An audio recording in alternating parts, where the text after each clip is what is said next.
Hello everyone, welcome to another episode of Music of the Week. I have about 6 albums to go through for this week, and a couple of wee tiny announcements near the end of the video, but I'll save those for then. As for now, 6 albums, let's go. We begin with Alkaline Trio and their new album Blood, Hair and Eyeballs, which is a pretty grim name for an album, but I wouldn't expect anything less from Alkaline Trio, especially considering that the cover doesn't have any of those. Anyway, yeah, this album is pretty great, and it gets the highest grade that I can give to any album, which is an A+, sorry for my head there. Yeah, I really loved pretty much every aspect about this. There's still the clever, dark humour that they're known for in their writing. Really great performances from Matt Skiba and Dan Adriano and Derek Grant, and this was his last album drumming for the band, his last album with the band in general. Fantastic production as well, very clean, very organic feeling, has really nice layering, good attention to detail.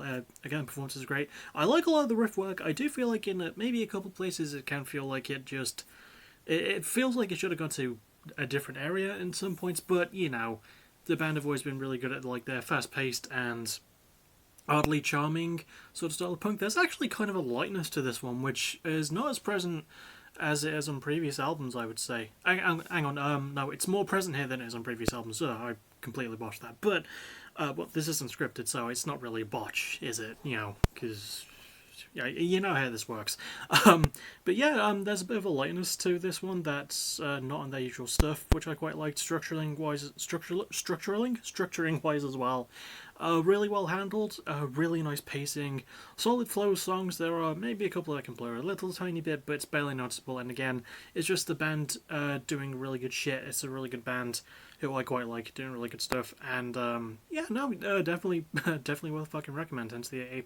Really enjoyed this one. Next we have a band who I believe are from England. We have Courting with what I think is their second album, New Last Name. And I'm giving this what's tied with the lowest grade of the episode, which is a C. And the reason I'm giving it a C is because there is an interesting concept here, which is like this sort of post-punk indie rock mix with electronic rock, right? Which sounds like it's a natural fit, you know? Spanish Love Songs sort of knocked that out of the park last year when they dropped No Joy, which is essentially like a post-punk synthy pop album with, you know, not really electronic elements, but it sort of had that slight undercurrent of them. This one just doesn't work. I think it's a production thing. I don't know. Like, there's way too much autotune on the lead singer's voice, and there's not really a lot of risks taken. I do like the guitar work, but again, buried under the god fucking awful processing.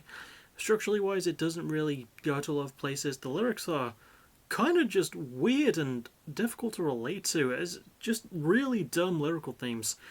Performances, I'm sure, are good. Again, if we could hear them through the production, I think the lead singer does an alright job, you know, when his voice isn't processed making him sound like a fucking robot. There's like one song on the entire album where he doesn't sound like a robot. Yeah, I think this is just a bad first album for me to get into. I think I've talked about pretty much everything. Yeah. Riff work, again, fine. You know, for the most part, it's a fine album, but it's something with interesting ideas, but it's got really stupid production choices that get in its way. So if that's something that puts you off, don't give it a go. But if you like the idea of the sound mixing, I can recommend it in that sense. It's just something to be a bit wary of because they don't pull it off super well. Next we have Dead Poets Society and what I think is their second album titled Fission. This is so you know those blues rock style bands that started getting really popular around like the mid 2000s to the 2010s? You know, like Royal Blood and Highly Suspect and bands like that? Well, Dead Poets Society is them, but with the actual charisma and also mixing in some really good sort of pop melody elements to their alternative metal blues rocky sound. I'm giving this a B+. I really liked it a lot more than I thought I would, especially on the first listen. I did listen to it again recently and found that it wasn't as perfect as I initially made it in my head, but I think what this album has more than any other album in today's video especially is just this charisma and coolness to it. I don't know, it's just so cool to listen to it. It doesn't feel like it's trying too hard. Again, like Royal Blood often feel like they're trying to do. I don't know, I don't really listen to them, but I don't think I'd enjoy them if I did. I like Highly Suspect on, you know, if I'm in the right mood. But really good instrumental work. I love the mixing of the rest with the poppy melodies. Just really good pacing. A couple of songs do feel like they sound a bit too similar, and there's not really much change, but what we do get is really good. There is some decent lyrical themes, mostly some about breakups and romance in general, I think, but they're not the most emotionally connected thing, I would say. But I find the performances to be brilliant And I also, yeah, I just really like the riff work. I think the structuring doesn't vary, but it's got really good consistency. And the production can feel slightly overdone in places, but it's mostly kept clean. And I like most of the density of it. So, yeah, give it a spin. It's just a really fucking cool album to listen to. Next, we have Frank Carter and the Rattlesnakes and the new album by that project, Dark Rainbow. And I didn't listen to Sticky, because I listened to the album that came out before those, and I didn't like it very much. Sorry, that came out before Sticky. I didn't like it very much. I didn't like this one very much either. I also get to see. I don't know what it is. I just cannot get behind Frank Carter and the Rattlesnakes as a project. I've tried, and I think this might kind of be the last straw. It's not a bad album, but I can't remember any fucking thing that happened with it. And I tried skimming through it before writing the review on Discord, and nothing stuck. You know, Frank himself, he's a vocalist. The album kind of exists. There's lyrical themes, I think, about sex and stuff, and it comes off with this weird sleazy vibe that Frank cannot pull off at all. Bless him, he's a good singer, but he does not have that going for him, I would say. You know, it's just not a thing he can do convincingly.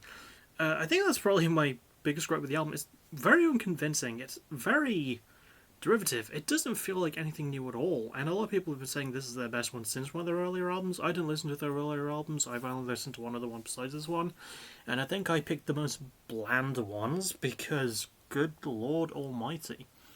Riffs are kind of, you know, they happen. Production happens. Structure and pace, everything just kind of happens with the album. You know, it's a very in one ear and out the other thing for me. Maybe you'll remember something about it, because, like, I could probably look up the I could probably pause right now, look up the review on Discord, and try and make up a script off the top of my head, like, improvise it like I always do, and still not remember every fucking thing. Like, but the thing is, it's not a horrible album, which is why it doesn't get lower than a C. It's just so middle tier that I can't remember anything about it. So, I don't know. If you're into Frank Carter and Rattlesnakes, this will probably just sound like another album by them, but this is not a project I can get into. Next, we have Future Islands and their newest album, People Who Aren't There Anymore. A very saddening title for an appropriately sad album. I've listened to all the Future Island stuff because I did a backtracking episode for them as well, much like I did with Alkaline Trio, and I'm giving this one a B+. I will admit, it's not anything outside of what Future Islands usually do in terms of their instrumentation. It's just really good synth pop. Nothing exceptional, doesn't really push boundaries, but really good synth pop, really well produced too. But I think what this one has more than some of their other recent stuff is the emotional undercurrent, because Jesus Christ. A lot of it's heavily inspired by the breakup of lead singer Sam Herring, I apologise, I did have to look it up because I couldn't remember. And the breakup he had with his partner, long distance style, and a lot of the album's lyrical themes are heavily inspired by that, and good god, it's harrowing to read and listen to. It's really, really sad stuff. Neither of them are dead, thankfully, but, like, you know, someone who's been in long distance relationships, it fucking sucks. It really, really does, and it felt like a very relatable piece. Again, the performances, I think, really sell that, and the structuring is pretty good too. Not something that's super outside the realm of what they usually do, but there's mostly good themes. There's, really, really good themes, really good performances, really good production. That's all I can really think of to say. It's just a really, really good album. It's not anything that pushes boundaries. I think it's one of the better ones in a fair bit, though.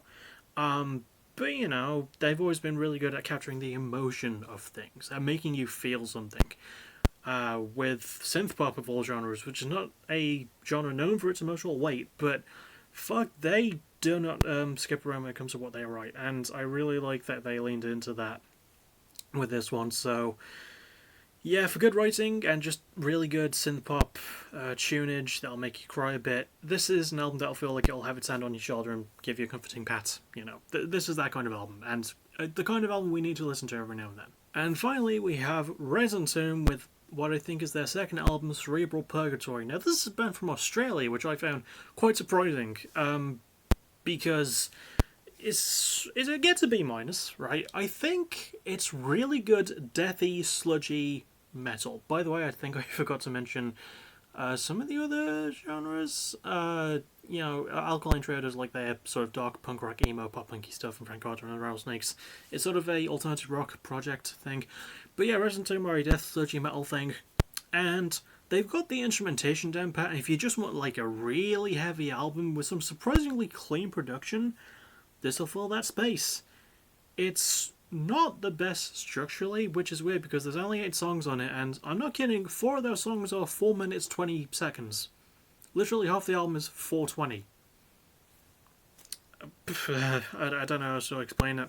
I did think the performances are pretty decent, especially the drummer. I don't fully hate the structuring, I suppose. I just wish it deviated more and did more things, but the worst part has to be the lyrics. The lyrics are just about murder and gore and stuff. Like, there's no variant. Like, my favourite song, even lyrically, describes someone having their skin melted off. But in terms of instrumentation, having a really good outro, it's just good stuff. But yeah, I would not personally. It's not one I see myself going back over. It's one I've listened to a couple of times to try and like really get it settled in my head. But yeah, B- isn't the worst grade. Obviously, it's got its solid points, and I think if you're listening to it purely for a heavy album with really good production, because it's got really heavy instrumentation, really good production, and an interesting genre mix, because you don't get death and sludge a lot, and considering that this band is Australian, I did want them to do more with the idea, but what they do is really good, and they have dedication to the performances, no doubt. But they do need to push things a little bit. It's still very early for them. I'll give them the benefit of the doubt. So, yeah, still really good. Could have been slightly better in some aspects, and less cliche in terms of the death metal gory writing, but you can only do so much with it. And that'll about do it. I will do my official rankings thing, then the awards I'm giving out, then the Wii announcement. So, official rankings from least favourite to most favourite album would go Frank Carter and the Rattlesnakes with Dark Rainbow, Courting with a New Last Name, which is not really. You could interchange those two easily, honestly. Resident Evil Cerebral Purgatory, or Future Islands with people who aren't there anymore, then Dead Poets Society with Fission, and also Alkaline Trio with Blood, Hair and Eyeballs. But as always, go and listen to all of these yourself and formulate your own opinions. And favourite album cover goes to Alkaline Trio for Blood, Hair and Eyeballs, and favourite song goes to a song from that album, and I'll look it up really quick because I can't remember. I just remembered when I paused to make the cut there. That song being Shake With Me, just a really good storytelling song with really nice instrumentation too, just a fucking catchy, really good song. And now for the wee little announcement. So, obviously tomorrow's the Go Home Show for Cutting Edge, and Cutting Edge is the pay-per-view that's going to be happening next week. But the other announcement I have is I might not be doing a Music of the Week episode tomorrow, or even a Fire the Night episode this weekend, if there is one to talk about, because there's going to be some stuff moving in the living room. And this room, which is like the spare room of the house, which I use as an office and play games and stuff, is going to be used for storage, so I have no clue if I'm going to be able to get a video done this weekend or even next week. Yeah, I just thought I'd let you know that really quickly. It's nothing to panic about, and obviously, probably by the week after it'll be all sorted, but yeah, it's going to be a bit weird for a week, so I'm just, putting that out there as a reminder really quick. So, that said, that'll about do it. I'll see you all tomorrow, probably for a reaction, but definitely for the Go Home Show. And as always, thank you for watching. You're awesome. Bye-bye.